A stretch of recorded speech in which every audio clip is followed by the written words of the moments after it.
જય શ્રી રામ. હું છું કલ્પેશ. ખાસ કરીને હનુમાનજીનો જે પંચમુખી જે પંચમુખી અવતાર તેને આપણે દર્શન કરતા હોઈએ છીએ, તેની આપણે પૂજા કરતા હોઈએ છીએ પંચમુખી અવતારની. પરંતુ શું છે હનુમાનજીનો પંચમુખી અવતાર પાછળનું રહસ્ય અને શું છે એક એક મુખની પાછળ શું ઇતિહાસ રહેલો છે અને શું એનું મહત્વ રહેલું છે, તો ખાસ હું તમને આજ એ વિડીયોમાં જણાવવાનો છું કે હનુમાનજીના પંચમુખી અવતારનું શું છે રહસ્ય. જો વિડીયોમાં આવ્યા જ છો તો ખાસ મારી આ ચેનલને સબસ્ક્રાઇબ કરતા જતો, તેથી કરીને આવનારા દરેક મારા ધાર્મિક વિડીયો આપ સુધી પહોંચી શકે, સમયસર આપને વિડીયોની માહિતી મળી શકે. તો ખાસ મારી ચેનલને સબસ્ક્રાઇબ કરજો, વિડીયોને શેર કરજો, કોમેન્ટમાં લખજો જય શ્રી રામ. તો ચાલો જાણીએ આપણે શું છે હનુમાનજી મહારાજના પંચમુખી અવતારનું રહસ્ય. જય શ્રી રામ. ખાસ કરીને હનુમાનજીના પંચમુખી અવતારની આપણે સૌ પૂજા તો કરતા જ હોઈએ છીએ, પરંતુ શું હતું એ પંચમુખી અવતાર લેવાનું કારણ? તો મિત્રો, મારે તમને વાત કરી છે રામાયણમાં જ્યારે પ્રભુ શ્રી રામ સીતા માતાની શોધમાં આવે છે, હનુમાનજી મહારાજ મળે છે અને રાવણ સાથે જ્યારે એમનું યુદ્ધ થાય છે, ત્યારે રાવણના પુત્ર એટલે કે ઇન્દ્રજીતનો જ્યારે મૃત્યુ થાય છે, ત્યારબાદ રાવણને તેની હાર દેખાતી હોય છે. તેની સાથે સાથે તેના પુત્ર એટલે કે રાવણના કુલ 3 પુત્ર હોય છે: અક્ષય કુમાર, ઇન્દ્રજીત ને અહિરાવણ. આમ તો કહેવાય છે કે અહિરાવણ કોઈ એમ કહે છે કે એનો નાનો ભાઈ હોય છે અને કોઈ કહે છે કે અહિરાવણ એનો પુત્ર હોય છે, પણ મોસ્ટ ઓફ જગ્યાએ અહિરાવણને એનો પુત્ર બતાવવામાં આવે છે. અહિરાવણ એ મહાભવાનીના ઉપાસક હતા અને કાળી વિદ્યાના જાણકાર હતા. અને અહિરાવણે એક રાતે બધાને નિંદ્રા મૂર્છિત કરી અને રામ અને રાવણજીનું હરણ કરી અને પાતાળ લોકમાં લઈ જાય છે. અને પાતાળ લોકમાં જવાનું સામર્થ્ય હનુમાનજી મહારાજ સિવાય કોઈ પાસે ન હતું.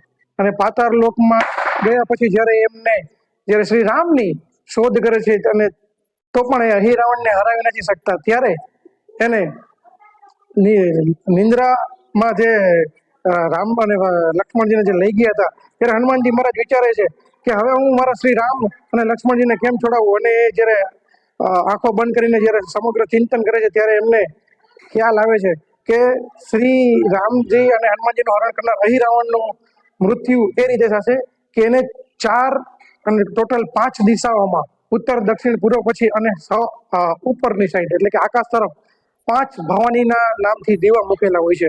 અને એ 5 દીવા જ્યારે કોઈ વ્યક્તિ એકી સાથે ફૂંક મારીને બુજાવશે, ત્યારે જ અહિરાવણનું મૃત્યુ થશે, એવી એમને વરદાન મળેલું હતું. એટલે કે હનુમાનજી મહારાજ કુલ 5 અવતાર, 5 મુખી અવતાર લે છે.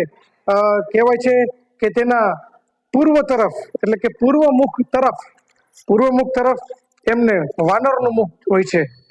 એ વાનરનું મુખ કહેવાય છે કે એ મુખના દર્શન કરવાથી એ મુખ આપણે વિજય અપાવે છે. પશ્ચિમ મુખ છે એ ગરુડ મુખ હોય છે.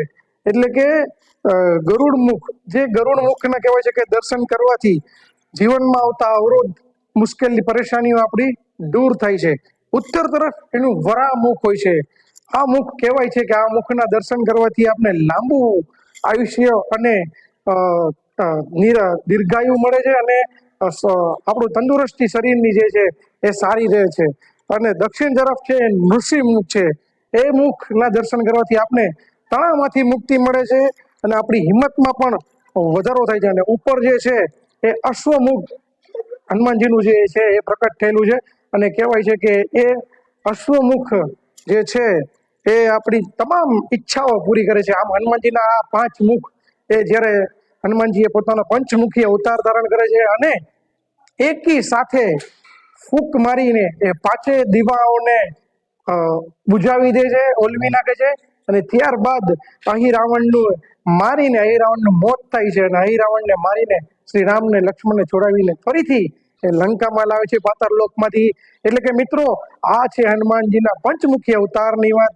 આપના ઘરે એ ફોટો હોય તો ખૂબ જ સારું છે. એના દર્શન કરવાથી આપણે આટલી સમસ્યાઓ આપણી દૂર થાય છે, હિંમતમાં વધારો આવે છે. હનુમાનજીનું જોકે નામ લેવાથી જ આપણી દરેક સમસ્યાઓ દૂર થાય છે, પરંતુ આ એના પંચમુખી અવતાર ધારણ કરવાનું જે હતી વાર્તા, પૌરાણિક વાર્તા હતી, એ આ હતી.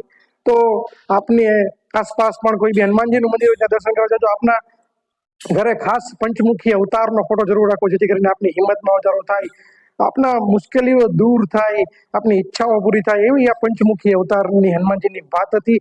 તો ખાસ આપને અમારી વાત કેવી લાગી એ ખાસ કોમેન્ટ સેક્શનમાં જણાવજો. કોમેન્ટમાં જય શ્રી રામ જરૂર લખજો, અને ખાસ અમારા વિડીયોને અન્ય લોકો સુધી પહોંચાડજો, જેથી કરીને જેમને ન ખ્યાલ હોય તેમને બી ખ્યાલ આવે કે હનુમાનજી મહારાજના પંચમુખી અવતારનું શું રહસ્ય હતું.